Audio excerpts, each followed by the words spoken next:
projeto viabilizado através dos recursos da Lei Federal número 14.017, de 29 de junho de 2020, no município de Lages, da Lei Aldir Blanc, de Emergência Cultural, edital Chico de Assis. O patrocínio: Secretaria Especial de Cultura, Ministério do Turismo, Governo Federal, Fundação Cultural de Lages e Prefeitura Municipal de Lages. Olá, eu sou Billy Macedo e esse é o projeto Vida e Arte Catarinense. Hoje vamos entrevistar um mestre. Vamos dar robustez a este projeto. Nós, tribo da lua iluminada. Como diria Ana Barreto, sorria cantando. Teve até um outro poeta que falou que um sonho que se sonha só é só um sonho que se sonha só, mas sonho que se sonha junto é realidade. Raul Seixas. Hoje e sempre mesclando canto e poesia. E como prometido, vamos à entrevista com o maestro Joed Jeffer, da Orquestra Sinfônica de Lages. Olá, maestro. Eu gostaria que o senhor se apresentasse e nos falasse um pouquinho sobre as propriedades do som.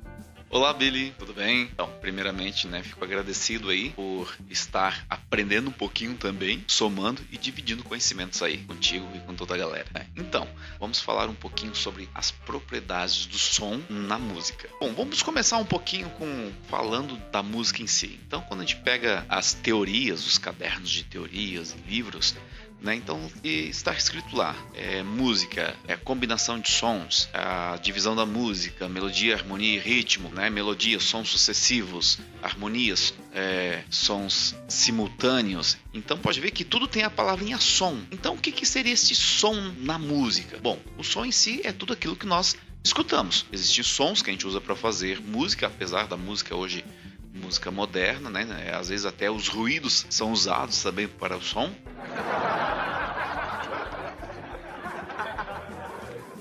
Mas, propriamente na música, as propriedades se dividem em 4 partes. Alguns livros estão trazendo 5, mas vamos pegar aquela teoria um pouquinho mais antiga, que fala sobre as propriedades do som, sendo elas altura, duração, intensidade e timbre. Na física, nós temos mais a densidade, que são vários sons. Então, quando a gente está ali no centro, um carro buzina, passa uma sirene, alguém batendo martelo, então isso é densidade. Ou seja, dependendo do local, até uma poluição sonora. Mas as propriedades do som na música é muito interessante, que independente do músico, do instrumento que ele for usar, que ele for tocar, executar, sendo mesmo até a sua própria voz, é bom que ele entenda dessas 4 propriedades, Billy. Ah, mas o meu som eu toco bateria. Então, independente do teu instrumento, você tem que saber dessas 4 propriedades. Tanto que quando a gente estuda na física, aparecem essas 4 propriedades, só que a gente acaba não fazendo essa ligação com a música, e ela está na música. E na verdade, ela tem essa junção, ou seja, um nenenzinho nasceu. O primeiro choro dele já tem as propriedades. Elas estão interligadas, inclusive nos instrumentos também. Aí, claro que cada instrumento tem sua característica, tem um estudo em cima dos instrumentos também que vai dizer qual é a altura dele, a duração seria, no caso, o tempo de execução deste som, um prolongamento do som, como a gente fala, a matemática do som. Eu vou emitir aqui 4 segundos de um som sem interrupção, eu vou fazer o mesmo som com 1 segundo. Falando bem no vocabulário, assim, para que todos entendam, até aquelas pessoas que não são musicistas. Ou seja, ela está em tudo. Aonde a gente está, aonde nós vivemos, ela está presente. No seu ver, qual a importância da cultura atualmente? A cultura nos dias atuais, acho que não só nos dias atuais,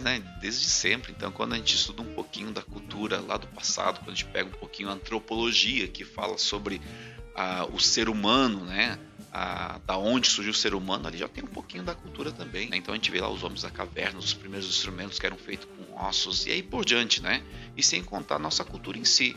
Então hoje nós temos uma cultura bem diversa, e a cultura, ela vai muito além daquilo que a gente possa imaginar. Então, assim, a gente está inserido dentro da cultura que a gente trabalha, culturalmente. Inclusive, o próprio projeto é um projeto cultural, mas ela vai muito além, porque para muitas pessoas a cultura seria só quem toca, quem canta. Na verdade, não. Se você tem um saber, isso é cultura, independente se tu é PhD ou se você aprendeu com a tua avó. Eu posso dizer que é um sentimento? Assim, é um sentimento, sim, né? É a formação da pessoa. Dependendo do meio que você está inserido, você acaba trazendo essa cultura. Um exemplo bem simples de cultura. Geralmente as mulheres, né? As filhas, para dentro da sua casa, quando ela forma a sua própria família, aquela cultura dos saberes das comidas, de como cuidar da casa, que aprendeu com a mãe, que aprendeu com a avó e assim por diante. Assim, existem as políticas para trabalhar essas questões, né? Então, dependendo de cada cidade, ela tem suas políticas. Então, assim, tem lugares que o som automotivo ele é visto como cultura, mas tem lugares que não é cultura. Então isso é um debate sim, que vai muito além. A gastronomia, a questão de saberes, não a questão comercial, né? Ela é cultura também, mas como eu te falei, cada lugar tem a maneira como ela entende que cultura ou não. Então tem municípios aí que uma pessoa que faz rosca de coalhada lá, que aprendeu com a questão de saberes, né? Aprendeu com a mãe, com a avó, aquela coisa toda, né?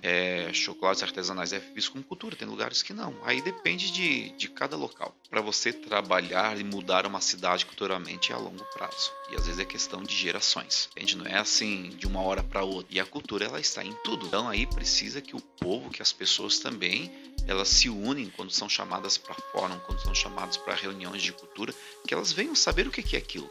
Mas hoje as pessoas elas não têm esse hábito, elas nem querem, elas, né? Não, eu tô aqui no meu cantinho fazendo, tá bom. E é bem ao contrário. Então hoje a cultura, ela tá presente aí, veio essa força aí da Aldir Blanc para todos, né? Então, no meu pensamento, a pessoa ela tem que ir atrás do conhecimento.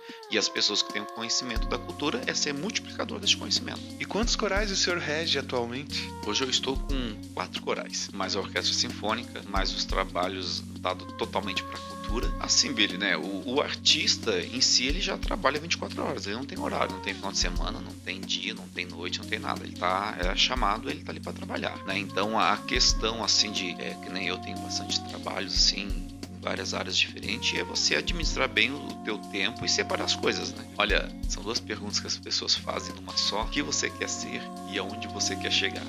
Eu achava que era fácil de responder isso e na verdade não é. Porque às vezes o que você quer ser não te leva onde você quer chegar. E às vezes onde você quer chegar até tu vai. Mas não faz aquilo que você quer ser. Tanto na cultura, artistas, não só na questão cultural, mas em várias áreas, questão do conhecimento. Então, nós vivemos neste mundo para deixar um legado, né? Ensinar pessoas, passar teu conhecimento para as pessoas. Então, a questão tanto musical da regência é independente de quem você vai ensinar, se é uma senhora de casa, se é uma criança que está tendo o primeiro contato no instrumento, ou é alguém que já toca, ou você vai fazer um concerto. A música, ela é muito ampla, né? Então, quando a gente fala de música, assim, é um segmento, nossa, ele é muito grande, né? E às vezes quando a pessoa fala música, ela tem só a palavrinha música, mas quando você entra nela é um leque. Então, eu ainda quero ensinar muitas pessoas, quero fazer muitas apresentações. Uma vez uma senhora chegou para mim e perguntou: você tem ideia do alcance do teu trabalho? Na hora eu não entendi. Aí depois até eu fui compreender que diretamente são aquelas pessoas que estão envolvidas com a gente no palco, instrumentistas de orquestras, coralistas, pessoal de produção, e tem aquelas pessoas que me veem toda a orquestra da plateia e ela vai para casa com aquele som no seu ouvido durante semanas às vezes. Isso aí realmente a gente não faz ideia. Então eu quero ensinar muito ainda. Para isso, então, nós vamos voltar nas propriedades que a gente estava falando do som, tanto classificação de vozes como na classificação de instrumentos. Às vezes são usados até o mesmo nome, sendo sinônimos, né? Só que cada um com o seu instrumento, com a sua altura que eu digo assim, que é uma das propriedades já da música, né? Eu ouvir o teu podcast ali com o Júlio, e ele explicou bem a questão, né, da altura da voz e do registro vocal. Então, cada pessoa ela tem uma tessitura. Falando popularmente, cada um sabe o alcance da sua perna, né? Então, ou seja, tem pessoas que afinam mais sons, afinam menos sons. A questão de você reeducar o teu ouvido, então, em termos de canto coral, as pessoas falam: mas eu não tenho voz para cantar. O problema não tá a voz, o problema tá no ouvido.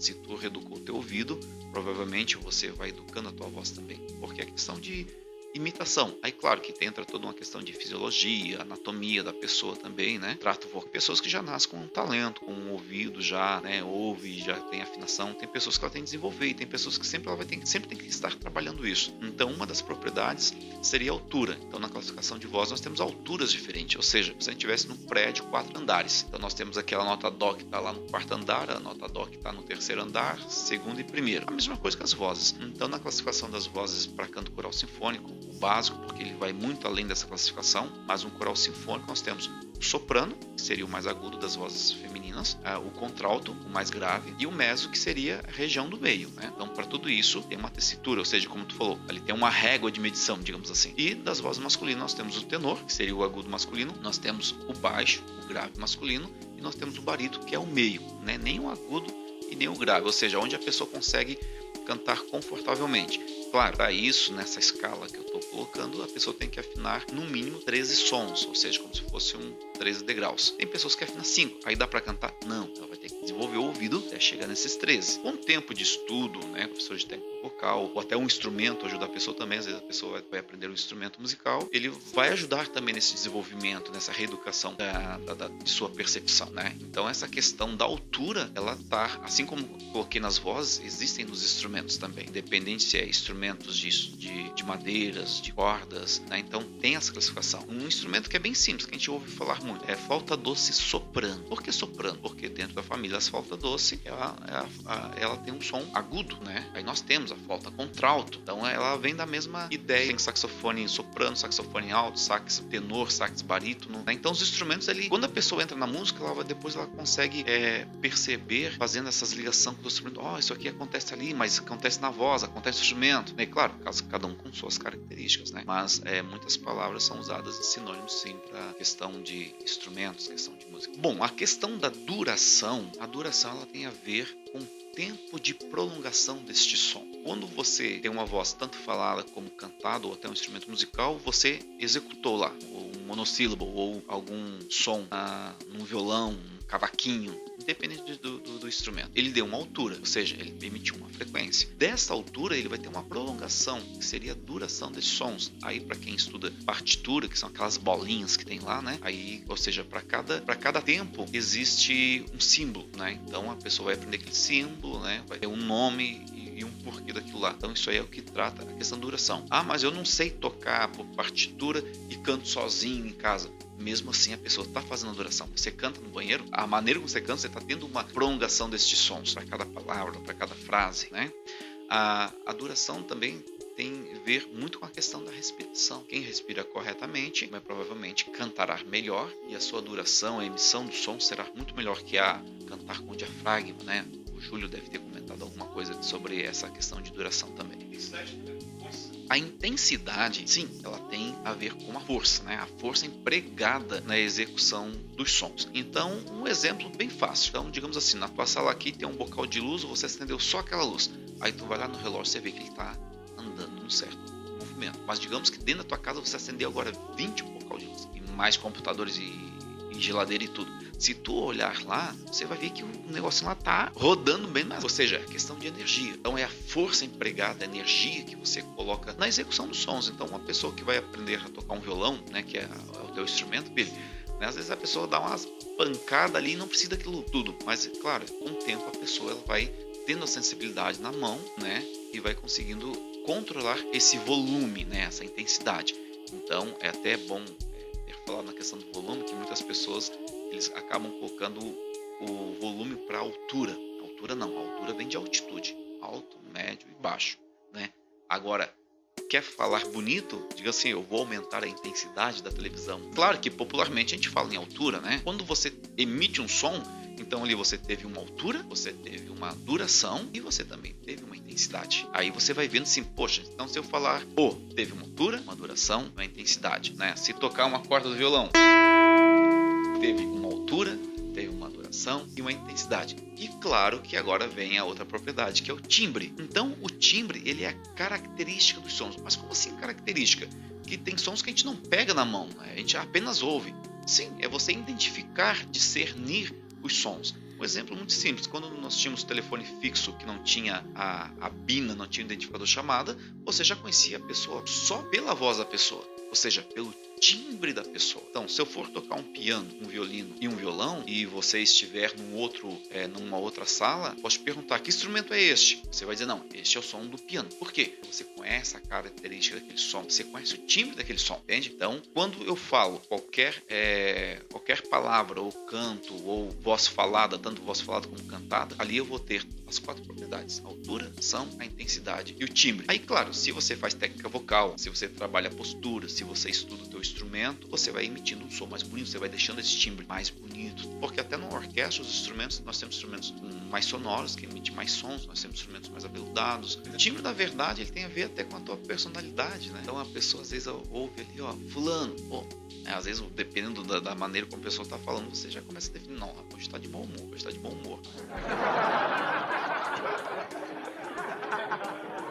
Mas tudo isso com essas 4 propriedades de altura, duração, intensidade e timbre. Obrigado, Billy. O ensino do canto, por vezes, é mais que apenas uma forma de passar conhecimento. É um esforço contínuo para aproximar o interesse do aluno às suas expectativas. Cante lindamente, se dedicando e convivendo bem com suas emoções. Uma mente dispersa provoca um canto sem entrega, e a melhor forma de expressão musical natural do ser humano é aquela que lhe traz conforto, aguça sentimentos e lembranças. Nossa comunicação cultural define nossa identidade, movimenta turisticamente e economicamente, causando um impacto visível por onde o artista passa. A expressão facial, gesticular, bem como a postura do músico garantem seu melhor desempenho. Se existe dúvida, pratique o silêncio. Até o mais experiente dos cantores para ouvir o que lhe inspira. Portanto, continue com segurança. Por ter ensaiado, grave e escute. Sonhe e conquiste. Muito obrigado, maestro Joed Jeffer, um dos meus mestres, e pela lição de simplicidade e respeito com a comunidade.